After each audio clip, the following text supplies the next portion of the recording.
Assalamualaikum warahmatullahi wabarakatuh. Saya adalah Dimas Adisa Putra dengan nomor absen 8 dari kelas 11 3 dan ingin memaparkan materi tentang POC dan sampai politik etis dan tugas oleh Ibu Eva Ratnasari sebagai guru sejarah. Ini juga merupakan ulangan harian yang kedua sebagai penggantinya. Langsung saja. POC. POC merupakan singkatan dari Planning Ost Industry Company. Pada awalnya POC itu bukan hanya satu perusahaan ya, tapi pada awalnya banyak para pedagang Belanda itu datang ke Indonesia untuk berdagang. Wali Belanda ini mengusulkan suatu ide, kenapa tidak membuat saja perusahaan daripada banyaknya pedagang. Akhirnya Prince Maurits sebagai wali Belanda mengusulkan membuat POC pada tanggal 20 Maret 1602.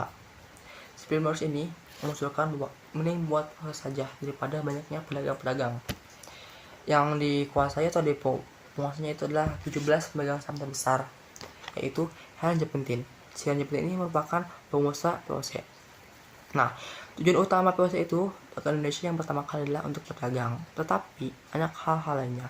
Tujuan utama itu yang pertama untuk berdagang, kedua untuk memonopoli perdagangan, yang ketiga adalah untuk bersaing dengan pedagang Eropa, yang keempat adalah untuk menghindari perdagangan dengan pedagang Belanda lainnya, yang keenam adalah untuk menduduki Nusantara. Setelah itu POC ke Indonesia, dan ketika di Indonesia POC itu mendapat hak-hak istimewa seperti hak oktroy. Hak oktroy itu ada yang pertama hak memonopoli perdagangan Indonesia, yang kedua adalah hak untuk mencetak mata uang sendiri, yang ketiga adalah hak untuk membuat angkatan militer sendiri, yang keempat adalah hak untuk membuat perjanjian dengan raja lokal, yang kelima adalah hak untuk berdagang segala macam lah. Tidak hanya itu, peran POC juga tidak hanya sebagai pedagang, tapi POC juga berperan dalam politik dan militer. Ya, pada awalnya mereka ingin berdagang, tapi mereka memiliki ide-ide lain, ingin menguasai Indonesia dengan cara politik dan politik dan militer ya. Kemudian ada beberapa kebijakan POC untuk menjalankan perintahnya. Ada empat yang paling penting. Satu adalah yang pertama kontingent. Kontingent itu merupakan penyerahan pajak hasil bumi wajib dari pribumi ke pemerintah Belanda, wajib sekali. Yang kedua adalah leveranti. Leveranti merupakan aturan bahwa pribumi tidak boleh menjual hasil tanaman rempah kepada bangsa Eropa lain, hanya kepada Belanda saja, wajib kepada Belanda. Yang ketiga adalah ekstirpasi. Ekstirpasi merupakan penebangan tanaman rempah-rempah.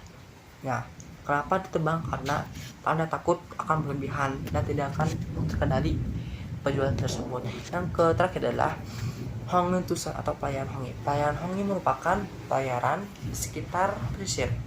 Pada awalnya kan di pesisir ini adalah daerah laut ya. Si militer POC ini mengelilingi jalannya perdagangan. Nah, dari perdagangan tersebut POC mengawasi agar tidak terjadi kecurangan. Dan setelah hal tersebut, POC merupakan kan awalnya adalah penguasa 17 penguasa terbesar atau Henry Jepentin. Nah, si Henry Jepentin ini tidak bisa mengelola lagi atau tidak kuat mengelola POC. Akhirnya Henry Jepentin mengutuslah satu gubernur, yaitu Peter Both pada tahun 1610 1614. Yaitu mengutus Peter Both, lo harus ini ya, dengan apa tujuannya, yaitu pertama untuk mengelola Nusantara, yang kedua mendapatkan keuntungan sebanyak-banyaknya. Setelah menjabat, Peter Both itu banyak membuat kebijakan.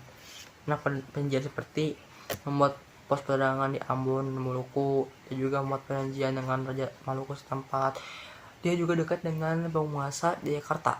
Yang terakhir adalah dia membeli tanah di Jakarta yang cikal bakal menjadi kota Batavia.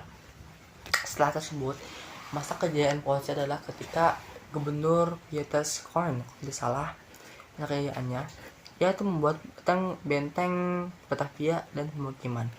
Nah, ini benteng Batavia ini pemukiman ini sudah lama, sejak ratusan tahun yang lalu.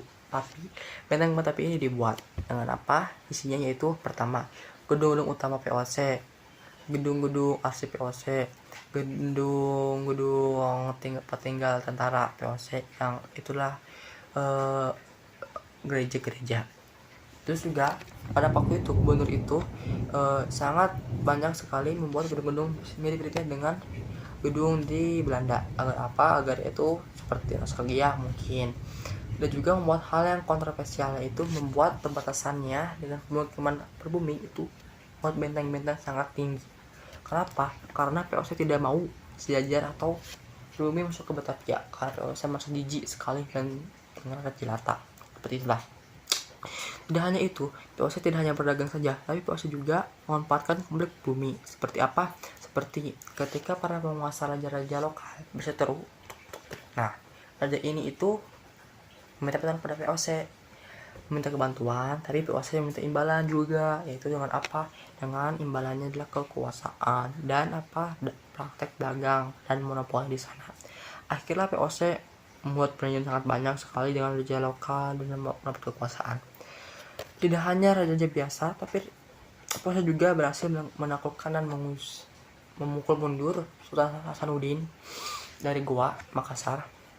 Nah, pada 1667 VOC itu mesti mundur, sangat hebat sekali mundur Sultan Hasanuddin. Setelah itu VOC mengajukan surat perjanjian yang dikenal surat perjanjian Bongaya. Nah, perjanjian Bongaya ini berisi apa? Berisi pertama, Belanda diperbolehkan memonopoli perdagangan di Sulawesi Selatan dan Tenggara. Yang kedua, Belanda ini diperbolehkan berdagang di sana. Yang ketiga adalah Belanda bilang kepada Hasanuddin untuk melepas semua kekuasaan bawahannya.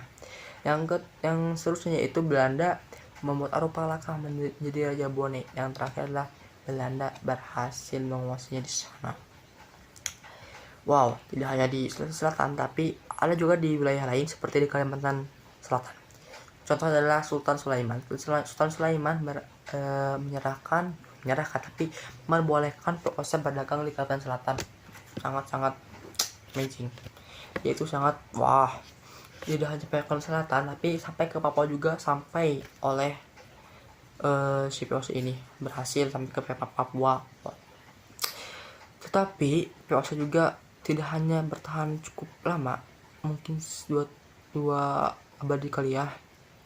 VOC runtuh dan bubar pada tahun 1799.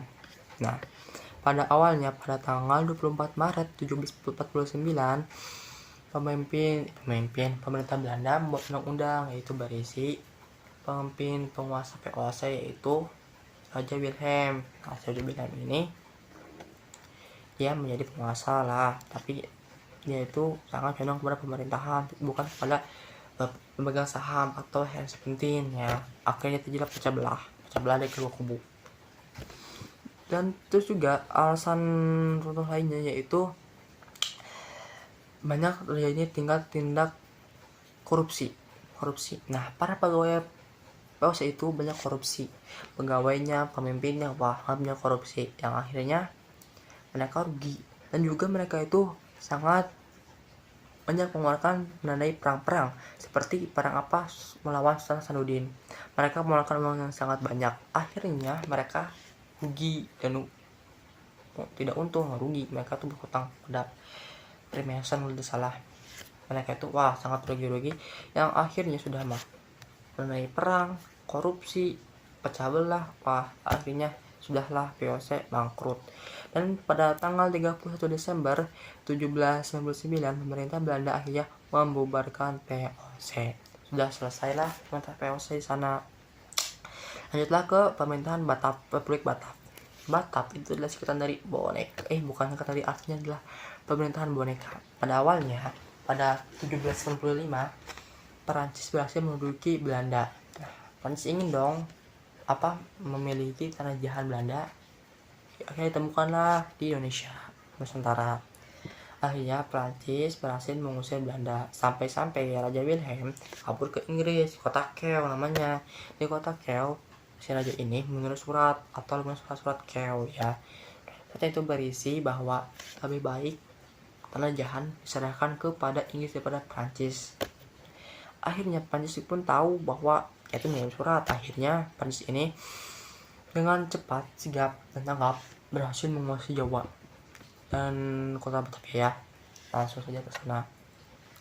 Akhirnya sudah tahu bahwa Belanda itu sudah diurus oleh Napoleon Bonaparte. Akhirnya Napoleon Bonaparte mengutus adiknya bernama Louis Napoleon untuk menguasai Belanda atau mengelola Belanda. Tetapi Louis Napoleon juga mengutus lagi seorang gubernur di Nusantara, itu Herman Wilhelm Dendels pada tahun 1808 sampai 1811. Si Herman Wilhelm Dendels ini merupakan seorang kaum patriot ya. Dia juga ditugaskan untuk apa? Mempertahankan Jawa dari Inggris, menguasai Nusantara, memajukan Nusantara dinamis lebih produktif. Dia juga ya banyaklah. Akhirnya selepas itu si Dendels ini membuat kebijakan-kebijakan yang sangat banyak sekali. Ada beberapa kebijakan dari Wilhelm Dendels, ada banyak, seperti politik, sosial, ekonomi, hukum, dan pertahanan. Yang paling penting itu pertahanan. Pertahanan ini Dendels berhasil membuat legiun Mangkunagara, membuat banyak pasukan perang, dan juga membuat benteng-benteng pertahanan, membuat jalan dari Anyer ke Panarukan yang jauh lagi 1100 km. Bayangkan zaman dahulu tidak ada alat berat, tidak ada mobil, motor atau apa untuk buat jalan-jalan, tapi dengan modal SDM saja bisa membuat jalan sejauh itu. Sangat menderita rakyat sekali. Kalau dari segi hukum, kebijakan hukumnya itu dia tidak pandang bulu. Dia membuat peradilan tentang 3 peradilan rakyat Belanda, peradilan timur asing, peradilan pribumi. Dan untuk ekonomi dan sosialnya, pemerintahannya dia berhasil membuat keresidenan, dan juga membuat mata uang kertas, dan juga membuat menghentikan raja tidak becus oleh yang lainnya, seperti itulah. Tetapi dan ini merupakan tujuan seorang demokratis revolusioner, tapi dia seorang diktator seperti Hitler. Nah, si Dendels ini banyak penyelewengan. Yang itu pertama, yaitu selalu kehendaknya sendiri, memaksakannya. Kedua, dia tidak pandang bulu dalam membalas korupsi, entah itu korupsi oleh Belanda, oleh pribumi atau apa, jelas semua hukumnya. Yang ketiga yaitu si Dendels ini menjual tanah-tanahnya kepada asing itu seperti siapa? Cina dan Arab dan lainnya. Itu menjual tanah tersebut ke pihak swasta, tapi keuntungannya itu untuk siapa? Untuk dirinya sendiri. Sangat bahaya. Terlepas dari itu, si Dendels ini diketahui oleh Napoleon, akhirnya dia dipecat oleh Napoleon dan digantikan oleh siapa? Oleh Wilhelm Jansen. Nah, kita juga tidak tahu bahwa siapa itu Jansen. Jansen merupakan seorang politikus dan pemimpin gubernur di Afrika Selatan. Tetapi pada tahun 1806 dia dipukul mundur oleh Inggris di Afrika Selatan, akhirnya kabur dari Inggris, dari Afrika Selatan. Kemudian dia ditunjuk oleh Napoleon sebagai pengganti Dendels. Jansen mempunyai 2 tugas utama. Pertama, tugasnya itu melanjutkan kegiatan Dendels dan memperbaiki kendala ketika Dendels. Yang kedua adalah untuk membuat keuntungan sebanyak-banyaknya dan mempertahankan Jawa dari Inggris. Tetapi pada tanggal 4 Agustus 1811 Inggris menyerang Nusantara yang dimundurkan oleh Jansen. Sampai tanggal 26 Agustus 1811 Inggris berhasil memukul mundur Jansen sampai ke Semarang. Akhirnya Jansen itu meminta bantuan kepada siapa? Kepada Legiun Mangkunagara. Setelah bantuan ke Mangkunagara, tetap aja kalah. Nah, ketika kalah pada tanggal 18 September 1811 Jansen ini mundur ke Tuntang. Akhirnya Jansen kalah di sana dan membuat perjanjian Tuntang, ya, dengan bersih. Yang pertama, Belanda menyerahkan tanah jajahannya kepada Inggris. Kedua, semua pasukan tadi Belanda itu milik Inggris. Ketiga adalah membuat pemerintahan itu milik Inggris. Dan keempat adalah membuat Inggris menjadi penguasa di sana dan memonopoli perdagangan di sana. Akhirnya runtuhlah kerajaan Batab ini. Menurut saya Louis Napoleon itu sangat-sangat bodoh sekali, sangat-sangat blunder. Dia itu menghentikan Inggris yang sangat bagus sekali di Patriot, malah mengangkat seorang Jameson yang seorang gubernur yang kalah dari Inggris Belanda di Afrika Selatan. Dia itu sangat ceroboh. Kalaupun dia tidak, mungkin Republik Batak masih sampai sekarang. Kemudian sudahlah Republik Batak, lanjut ke Republik ke pemerintahan kolonialisme Inggris di Nusantara. Pada awalnya Inggris yang diikuti oleh Lord General Lord Mito mengutus seorang bernama Raffles. Si Raffles ini berhasil ini ditunjuk untuk menguasai Nusantara dengan tujuan apa? Untuk mendapatkan keuntungan sebanyak-banyaknya bagi Inggris. Raffles memiliki 3 prinsip, yaitu pertama, dia menghapus sistem kerja paksa. Terus dia juga menghapus pemungutan pajak. Yang kedua, ada juga menghapus gubernur, bupati untuk memungut pajak dari bumi. Yang ketiga adalah prinsipnya itu ketiga adalah tanah merupakan milik pemerintah. Banyak sekali kebijakan dari si Raffles ini, seperti dia itu dekat dengan media lokal, dia juga membuat keresidenan, dia juga berpikir dia itu merupakan pemimpin yang demokratis dan revolusioner dan efisiener. Dia berperan ke depan. Dia sampai dia membuat sistem sewa tanah atau land rent. Sistem sewa tanah ini merupakan sistem tanah dari pribumi menyewakan tanahnya dari pemerintah menggunakan ke pribumi, meskipun tanah itu milik pribumi, dan tanah itu juga tergantung berapa harganya, tergantung kondisi tanah, dan juga dia tuh monopoli garam.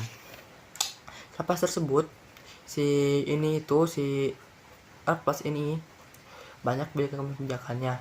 Dia juga sangat sekali, banyak kebijakannya sangat bagus sekali. Tetapi dia juga memiliki beberapa kendala, seperti kurangnya pengawasan pemerintah, tidak sinkronnya antara pemerintah dan pribumi. Juga pribumi banyak menganut seperti penjajah dahulu, seperti memberi pajak kepada bupati, sangat banyak sekali kendalanya. Akhirnya si Raffles ini dipecat ya. Tetapi ada beberapa hal positif dari si Raffles ini, seperti terbitnya buku The History of Java ditulis oleh Raffles. Yang kedua, adanya kebun raya Bogor. Yang ketiga adalah temukannya Raffles si Arnoldi. Yang keempat adalah terbentuknya perkumpulan intelektual, mungkin seperti itu. Selesai itu sudah pemerintah kolonialisme Inggris selesai di Nusantara, dilanjutkan oleh kolonialisme Belanda. Kalau pas itu Belanda menyerang Inggris dan Belanda berhasil menguasai Inggris lagi, menguasai Nusantara lagi.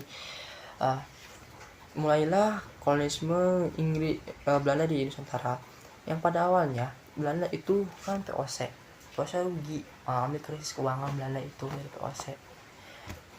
Tentu dong pemerintah Belanda itu memikirkan gimana caranya agar utang-utang ini terselesaikan. Akhirnya muncullah seseorang yang bernama Van der Bosch pada tahun 1829. Dia mengusulkan dia ingin menduduki Nusantara dengan sistem tanam paksa. Menurutnya, dia itu ingin memajukan Belanda dari krisis ekonomi menjadi lebih baik lagi. Kemudian disetujuilah oleh di sana oleh pemerintah Belanda bahwa si Van der Bosch ini menjadi gubernur. Akhirnya si Van der Bosch itu menjadi gubernur dan menerapkan tanda paksa.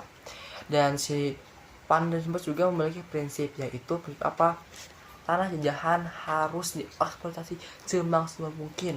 Sangat tajam sekali. Akhirnya si Van der Bosch ini menerapkanlah sistem tanda paksa, yaitu sistem yang mewajibkan para pribumi menanam tanaman yang sudah ditentukan oleh siapa? Oleh pemerintah. Misalkan pemerintah itu pribumi lu harus menanam tanaman kopi segini. Nah, itu wajib oleh pemerintah. Tetapi ada beberapa ketentuan. Tentunya itu menurut lembaran tahun berapa ya undang-undangnya, saya lupa lagi. Pokoknya yang pertama, tanahnya kurang dari 1/5 luas tanah. Yang kedua adalah semua biayanya dari pemerintah. Yang ketiga adalah pemerintah mengawasi hal tersebut dan seterusnya. Nah, akhirnya lah ini tersebut melaksanakan tanam paksa. Nah, tanam paksa ini dikelola oleh bupati-bupati. Nah, ketika tanam paksa selesai menghasilkan keuntungan, nah, diambil oleh bupati diserahkan kepada pemerintah. Nah, si bupati ini mendapatkan bonus. Akhirnya bupati ini licik sekali dengan memaksa para pribumi untuk menanam tanaman yang dilakukan pemerintah sangat banyak. Nah, terjadilah penyelewengan. Penyelewengan itu yang pertama, awalnya itu tanah itu yang kurang dari 1/5 luas tanah, malahan lebih dari 1/5 luas tanah, malah ada yang lebih, ada yang setengah luas tanah. Wah, nah dari hal tersebut banyak pro kontra. Sudah tahu bahwa tanam paksa ini sangat merugikan bagi rakyat Indonesia, menderita kelaparan, kemiskinan, kemunduran bagi rakyat Indonesia, sangat-sangat berbahaya bagi rakyat Indonesia, sangat-sangat merugikan. Terlepas tersebut, tetapi Belanda sangat untung. Belanda itu mendapat keuntungan yang sangat-sangat banyak. Dan sampai-sampai Belanda berhasil menutup keuangan POC sampai membuat keuntungan lebih dari 800 juta gulden didapat oleh Belanda ini. Wah, untung sekali.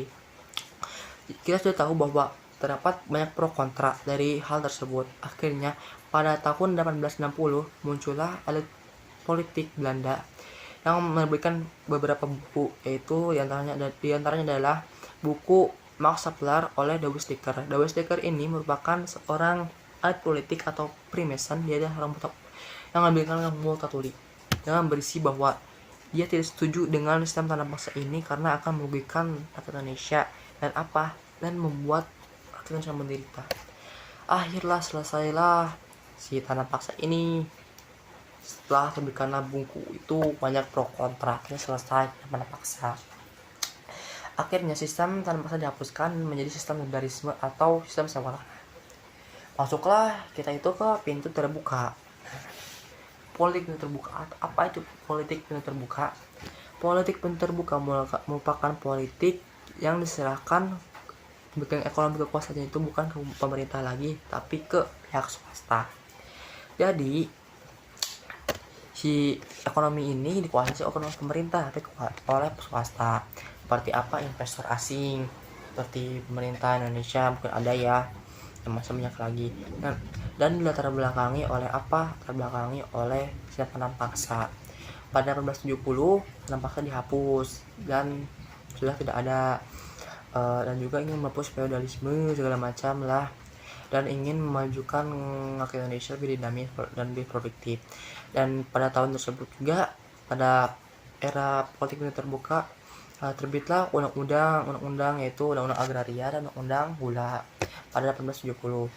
Isi undang-undang agraria yaitu yang pertama, masyarakat adat diperbolehkan menyewakan tanahnya kepada pihak swasta seperti pihak investor. Yang kedua adalah pihak swasta boleh menyewa tanah selama 75 tahun. Untuk undang-undang gula yaitu yang pertama, pemerintah akan menghapus pabrik-pabrik gula milik pemerintah. Dan pada tahun 1891 itu pemerintah berhasil menghapus pabrik-pabrik gula milik pemerintah dan menjadi pabrik gula milik swasta. Sudahlah tersebut. Nah, dari pintu terbuka itu sangat-sangat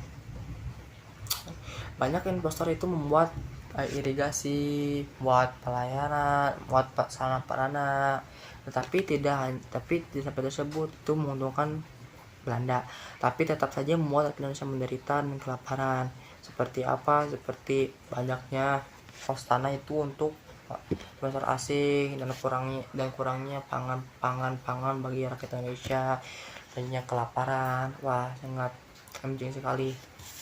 Tersebut selesailah politik tersebut terbuka dan lanjut kepada politik etis. politik etis itu pada awalnya itu ada seorang yang bernama Theodore Van Deventer dan Peter Bersop. Si Theodore Van Deventer itu mengusulkan bahwa kita harus melakukan politik etis atau politik balas budi, yaitu menerbitkan sebuah artikel yang bernama NRS atau apalah namanya, yang berarti hutang kehormatan di majalah The Gids. Kemudian dia mengusulkan kepada pemerintah Belanda bahwa dia ingin hal tersebut karena apa, rakyat Belanda sudah makmur, sudah kaya, sedangkan rakyat Indonesia masih miskin. Dia ingin membalas budi. Akhirnya pada 17 September 1901 Ratu Wilhelmina menyetujui apa yang disetujui oleh si Van Deventer ini.